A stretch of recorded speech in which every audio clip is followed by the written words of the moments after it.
Morning. Vapour pressure हम पढ़ रहे थे। आगे कंटिन्यूशन में हम पढ़ेंगे मेजरमेंट ऑफ वेपर प्रेशर, वाष्प दाब का मापन। हम इसमें वो मेथड्स पढ़ेंगे जिससे हम वेपर प्रेशर को माप सकते हैं। वेपर प्रेशर को मापने के कई तरीके हैं। मेजरली तीन मेथड्स होते हैं। एक होता है स्टैटिक मेथड, स्थितिक विधियाँ। दूसरा होता है डायनामिक मेथड, गतिज विधि। और तीसरा होता है गैस सैचुरेशन मेथड, गैस संतृप्त विधि। सबसे पहले हम देखेंगे स्टैटिक मेथड यानी स्थितिक विधियों में हम किस तरीके से नाप सकते हैं। दो तरीके हैं इस तरीके से वाष्प दाब के मापन के लिए। पहला साइंटिस्ट स्मिथ और मैंजीन्स ने दिया था आइसोटेलेस्कोपिक मेथड। तो हम इसे क्या बोलते हैं? हम इसे बोलते हैं स्मिथ एंड मैंजीन आइसोटेलेस्कोपिक मेथड। इसका जो स्ट्रक्चर है, जो इंस्ट्रूमेंट हम यूज़ करते हैं वो यहाँ आप देख रहे हो। इसमें हमने क्या किया है, एक वाटर बाथ में पानी भर करके हमने उसके अंदर हमारा ये लगा रखा है एक सेटिंग। ये एक बल्ब है जिसमें हम वो द्रव भरते हैं जिसका हमें वेपर प्रेशर नापना है। ये जो बल्ब है एक यू ट्यूब से जुड़ा हुआ है। बी के यू ट्यूब में मरकरी भरा हुआ है। मरकरी जब अभी भरा हुआ है तो दोनों लिम्ब में उसकी हाइट बराबर होती है। ये जो बी से ट्यूब आती है, हम इसे एक बॉटल में पास करते हैं ताकि हमारा प्रेशर जो होता है स्टेबल हो जाए। उसके बाद हम इसे यहाँ ट्यूब टी से जोड़ते हैं। मैनोमीटर, बेरोमीटर और पंप लगा हुआ है। हम इस तरीके से इसकी सेटिंग करेंगे। जो यहाँ हमारे पास ये बीकर दिख रहा है, इस बीकर में हम क्या कर देते हैं, पानी भर देते हैं और उस पानी का टेम्परेचर हम वो रखते हैं। ये थर्मामीटर लगा रखा है तो हम टेम्परेचर वो सेट करते हैं जिस टेम्परेचर पर हमें वेपर प्रेशर मेजर करना है। क्योंकि हम पिछले लेक्चर में पढ़ चुके हैं कि vapour pressure depends on temperature. तो जिस टेम्परेचर पर हमें वेपर प्रेशर निकालना होता है वो टेम्परेचर हम इस यहाँ जल का स्टेबल कर देते हैं, इस वाटर का टेम्परेचर वो कांस्टेंट कर देते हैं। जब उसके बाद पूरी सेटिंग होने के बाद हम क्या करेंगे कि हम इस पंप से हवा को अंदर धकेलेंगे। उससे क्या होगा, प्रेशर बढ़ जाएगा।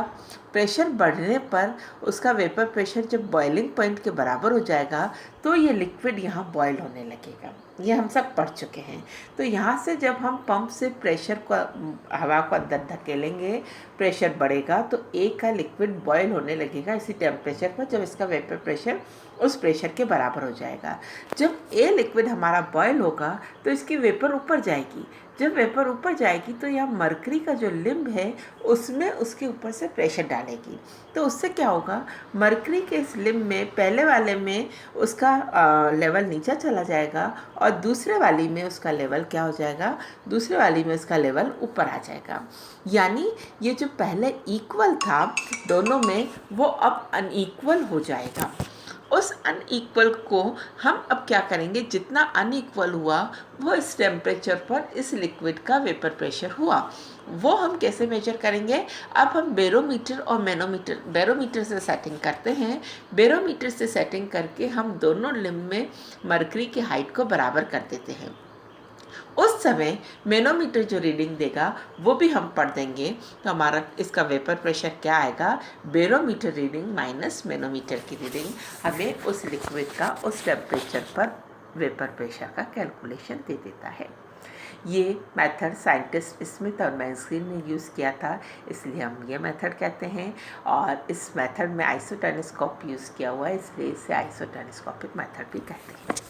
दूसरा मेथड जो स्टैटिक मेथड में हम काम में लेते हैं, जो स्टैटिक गतिविधियों में आता है, वो है बेरोमीटर विधि, बेरोमीटर मेथड। इसमें आप क्या देख रहे हो कि ये ट्रफ जो है ये मरकरी का भरा हुआ है।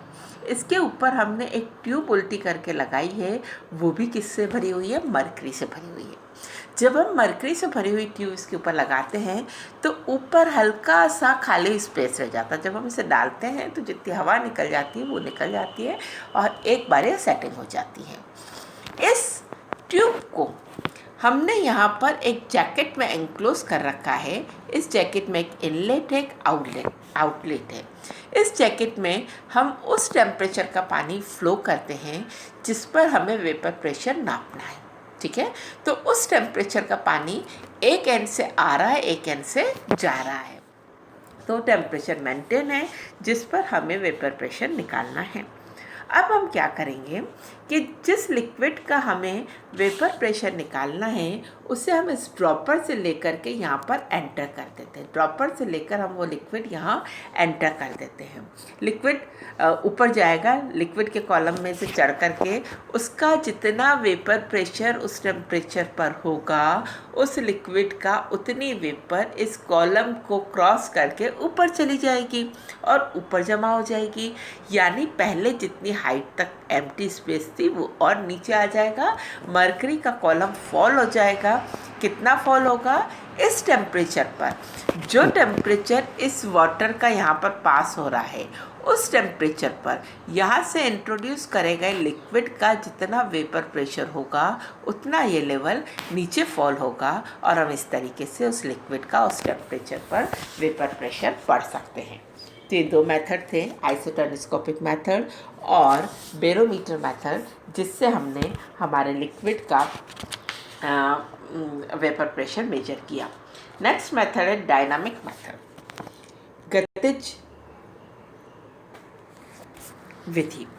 हमने लास्ट टर्म पर एक फार्मूला पढ़ा था 2.303 log 10 की बेस पर P2 upon P1 is equal to delta HV upon R T2 minus T1 upon T1 T2। P1 क्या है? T1 पर टेम्परेचर है, T2 पर वेपर प्रेशर कितना है? P2 है। Delta HV molar latent heat of vaporisation, वाष्पन की मोलर गुप्त ऊष्मा।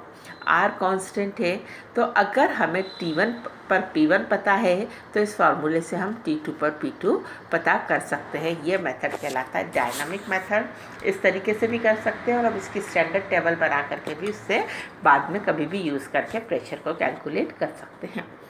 थर्ड मेथड है हमारा gas saturation method. Gas saturation method में हम क्या कहते हैं कि एक पर्टिकुलर टेम्परेचर पर हम लिक्विड को स्टडी करते हैं T1 पर, उसके ऊपर से हम कोई भी ड्राई एयर, शुष्क वायु पास करते हैं या कोई भी एनहाइड्रस चीज़ पास करते हैं। तो एनहाइड्रस सब्सटेंस क्या करता है? मॉइस्चर को एब्जॉर्ब कर देता है। शुष्क वायु क्या करता है?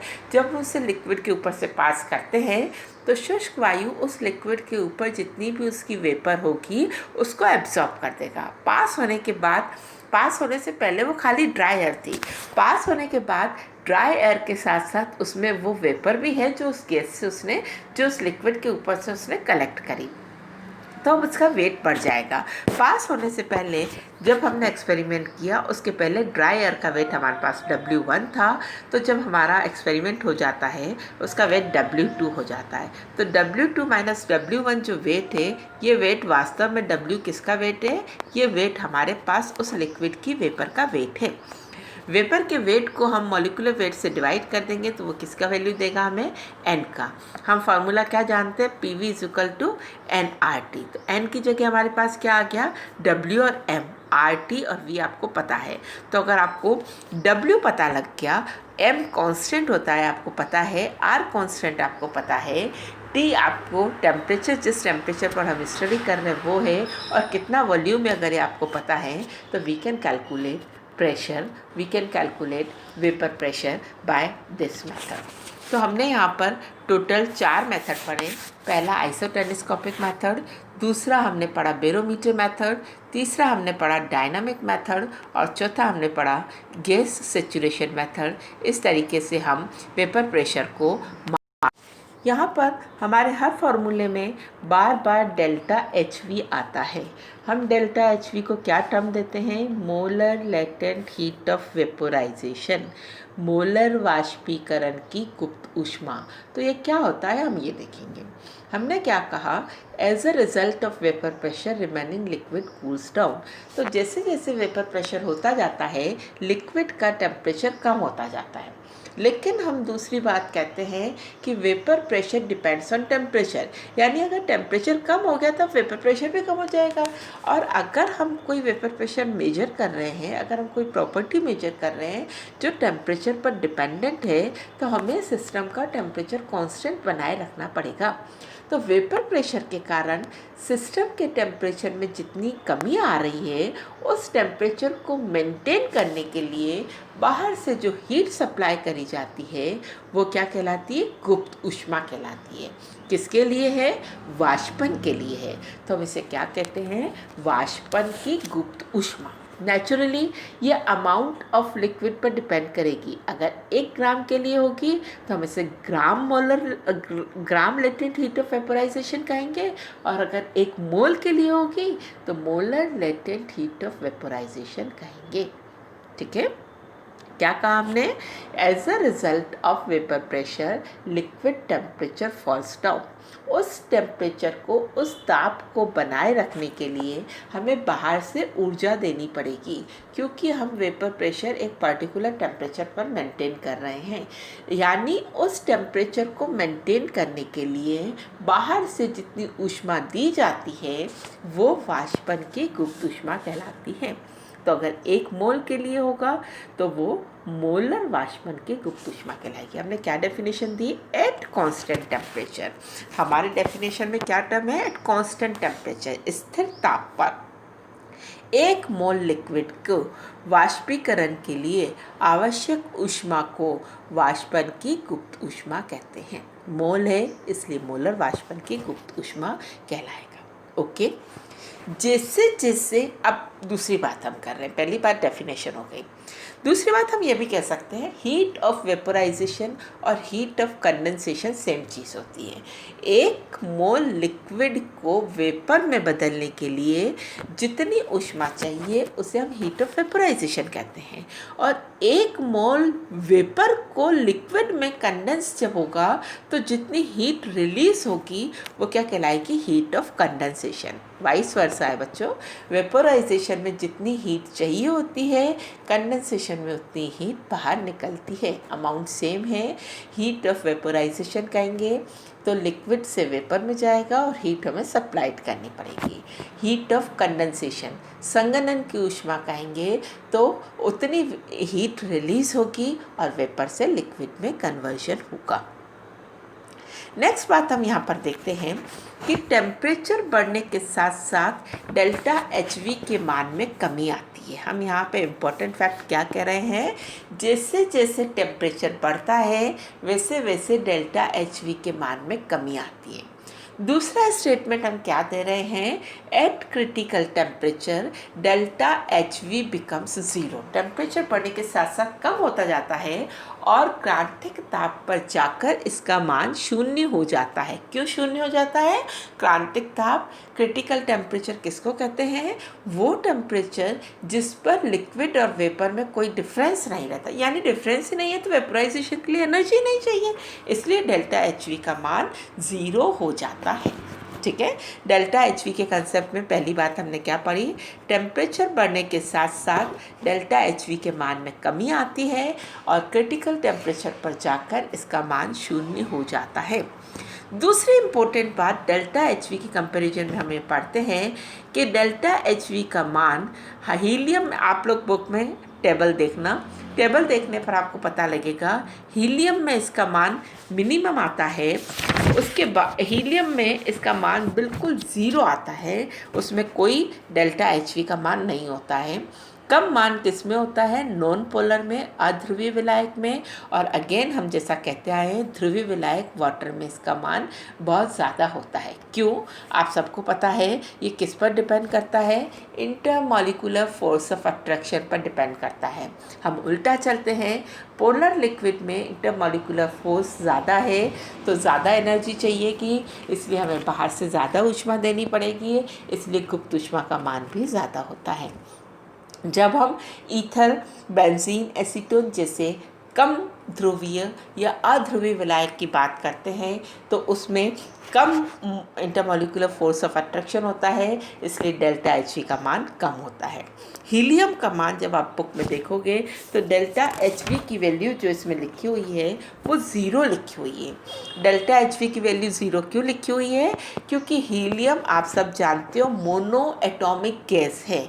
हीलियम मोनो एटॉमिक गैस है, He के रूप में मिलता है, He2 के रूप में नहीं मिलता है कभी भी। यानी उसके 2 हीलियम के एटम के बीच में इंटर एटॉमिक फोर्स जो है वो बहुत ही शून्य है, उसके अंदर बहुत ही कम या हम कहेंगे नगण्य के बराबर उसके अंदर अट्रैक्शन है। इसलिए डेल्टा एच वी यहाँ पर क्या पाई जाती है, शून्य पाई जाती है। डेल्टा एच वी को मापने के तरीके और आगे जो बचा हुआ वेपर प्रेशर का पार्ट है वो हम नेक्स्ट लेक्चर में बच्चों पूरा करेंगे। Thank you.